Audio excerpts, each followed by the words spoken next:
The Carolina Panthers get their first win under Dave Canales and close out the preseason. Let's talk about it.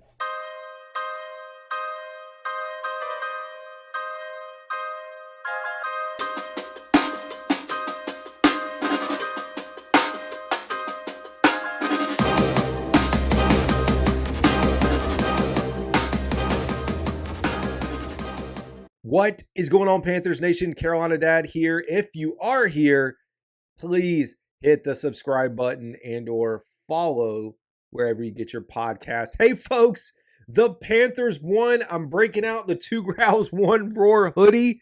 Haven't worn this thing in months, and it's August and probably a little too toasty to wear, but I don't care. Panthers won. I've been doing this for 16, 17, 18 months now.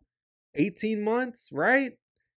This is only the third win that I've been able to witness as a podcast host, but they got it done. And man, we got to see Bryce Young in the first team offense. I know they were missing a few pieces on the offensive line. Austin Corbett and Damian Lewis stayed at home for personal reasons. Looks like Austin Corbett had a baby, so congrats to him. Staying back, growing the family. And we all know that Damian Lewis has been through quite a bit this offseason. Not fully disclosed what that is, but it makes sense that he stayed back. Other notable names, so on the defensive side of the ball, and like coming into this, I was like, I'm fine if more of the defensive players sit. Let's take a look. It was a much smaller list this week for your inactives than it has been in past weeks with 30 plus players. We knew coming in that Dave Canales' plan was to play the starters. We got to see them. Let's see. Let's talk about who is inactive, I guess is probably a better way. And the first one is Raheem Blackshear. And he's continued to be inactive, which is kind of a head scratcher. I don't know if there's an undisclosed injury. That is all I can think about. But it does not make me feel good about his potential for making the roster. I don't know if it's something where they can eventually put him on IR week after week to see him now, the past 2 weeks now to not be out there. It's not a good look. Now, Jadeveon Clowney, J.C. Horn, fine with those guys sitting. Dane Jackson, we know, is injured. Jonathan Brooks as well. So is Xavier Woods, Tay Davis, Amari Barno, Sam Franklin. My goodness. I mean, that was a whole hodgepodge of a mash unit. Austin Corbett, I talked about. Cade Mays, I know he's been battling a little bit of an injury as well. Josh Nijman, who was just activated. I said Damian Lewis. Ian Thomas and Tommy Trimble, who we both know are working towards week 1. And then DJ Wonum, who, again, we know is injured. Hard to know exactly, and I'm going to do my 53-man roster, and I'll try to do my best interpretation of how I think that this is going to land with IR, guys still remaining on PUP or the non-football list in the case of Jonathan Brooks. But like I said, Raheem Blackshear, man, what is going on there? You look at the roster, and we've seen a lot of Amir Smith-Marset in kick return and punt return. Seen a lot of David Moore there as well. So it does give me concern, and especially when you start talking about Mike Boone, who could step up into RB3, as well as Jaden Sheridan. I think Jaden Sheridan's kind of further down the list when we talk about who would actually make it. Speaking of who did play, when we go back and look, what a fantastic drive. Opening drive for the Carolina Panthers, 12 plays, 85 yards, 6 minutes and 48 seconds off the clock. I will take that every time. And again, I don't care who it was against. We got to see Bryce on the move. I think he was 6 of 8, 70 yards, the touchdown, scrambled around, had time to throw, made plays with his feet, moving around in the pocket, getting the ball to Johnson. And he delivered, and he should have delivered against the second team or the third team, whatever it is for the Buffalo. That's what you are supposed to do. But they got in, they got their work done, got off the field, and then we turned it over to Jack Plummer. And man, Jack Plummer, what a story for this guy who's had a rough preseason at least. Now, what he's done in training camp and, leading up in between practices, we've seen flashes. But the 2 games that he's played in the preseason where he's played a majority of the game, like 3 quarters, he hasn't looked great. Man, did he come alive today. Opened up the offense, 278 passing yards, 2 touchdowns. He was 21 for 29, if I can talk. My gosh.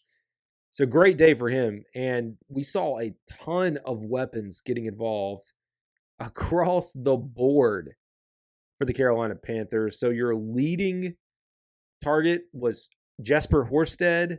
Behind him, Jalen Coker. I know that's going to make a lot of folks happy. I still don't see Jalen Coker making the 53-man roster. It's just a numbers game. And we heard Steve Smith talk about it on the broadcast. He said that David Moore, when he went, he went through Adam Thielen, Deontay Johnson, Xavier Legette, Jonathan Mingo, then David Moore as his 5th wide receiver. Not even getting into Coker, and we know he likes Coker because he did bring him up as well. Terrace Marshall Jr., Jaden Sheridan, all getting involved. David Moore, like I said, Jordan Matthews had the touchdown. Sorry, Jalen Coker had a touchdown. Terrace Marshall had a touchdown. That was a great day all around. Adam Thielen had the one for 21 yards. Deontay Johnson, Jacob Hollister, Stavian Sanders, Amir Smith-Marset, Mike Boone, Felipe Franks, Sam Pinckney, my man, Mike Strachan, Jonathan Mingo. Unfortunately, there was one player on this team that did not get a catch that we wanted to see, that had a drop, right to him, and that was Xavier Legette. And I've talked about Xavier. I posted a video, with the question that, hey, he's missed a lot of time. Is he losing valuable reps in a spot to get prepared and get ready for the season? Because he hasn't been out there. He's been sidelined. He's missed some games. He needs those reps probably more than anyone else. And he hasn't been out there, which is a little bit concerning. Now he's going to have 2 weeks now to kind of get things, get together, get right. But I think a lot of people who maybe envisioned that he was going to come in here like week 1 or week whatever and start and make an impact, it's not there. I think it's okay, though. It's probably a much better situation than Mingo was in last year, where we were expecting Mingo to have an impact like day one. There's so much talent now around and in the wide receiver room that it's okay if it takes Xavier a little bit of time to come around. But we talked about Raheem Blackshear, Damian Lewis, Austin Corbett, Bryce Young's day, Jack Plummer. The other news that came through this game is Eddie Piñeiro's injury. A lot of people were getting worried and worked up. And so to tell y'all, I watched the first half. Then I went out and had to power wash the driveway, the house. That took forever. So I listened on the radio for one quarter, but I couldn't really hear the way I wanted to, even with the AirPods outside. So I had to come back and watch the rest, but then I found out after the game that Eddie Piñeiro was hurt. So you saw Hecker out there kicking. And after the game, though, we got some positive news, as Darren Gant wrote on Panthers.com that Eddie Piñeiro says he's fine. Dave Canales even said it, like if he needed to kick, this was a real NFL game, he'd be okay. It is a little bit concerning because we've seen Eddie hurt a little bit. He's missed some time. Remember Matthew Wright, a lot of Panthers kickers, like this has been the story, like getting hurt in the preseason. Remember Zane Gonzalez, the same thing or a similar thing happened to him. I think they even said it was against Buffalo as well, which is like just wild. So Eddie Piñeiro, positive news there that he is okay. So I think the other news probably when we talk about the Panthers, and sorry if y'all keep hearing the dings. That's my wife texting me as I'm recording this. She's on the way home. The biggest news reported by Joe Person of The Athletic, and I'm going to pull it up here just to keep myself honest. He is reporting that Terrace Marshall Jr. is being shopped by the Carolina Panthers. And let's pull this up here. Panthers preseason is over. Cuts are coming. Our latest 53-man projection. And wide receiver Terrace Marshall is on the trade block per sources. Terrace Marshall Jr. on the trade block. And like today seemed like a very good day for him to showcase and show out.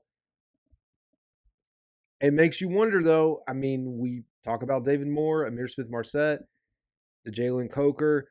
I don't know what the trade value is. I mean, we know Terrace wanted out of here last year.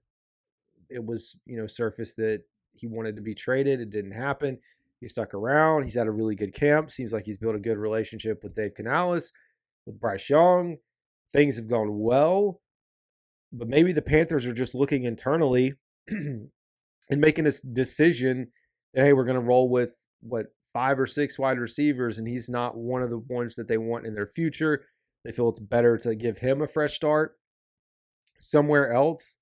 And then while doing that, get something else in exchange. And I don't know the odds of flipping Terrace Marshall Jr. for an edge, but maybe you do get another cornerback. I mean, can't have too many of those right now. The health of the offensive line seems like it's going in a better space and maybe not there. But yeah, here we are, folks. Shopping season. And if Dan Morgan, if this is true and he is shopping and he is on the trade block and Dan Morgan can pull this off, that's a fantastic move because it's another guy that in reality is probably on the verge of being cut. And if Dan is able to flip him for something, I don't know, draft capital, which I'm not big on. I'd rather get a player at this point, but a player flipping that, I mean, man, that's something right there.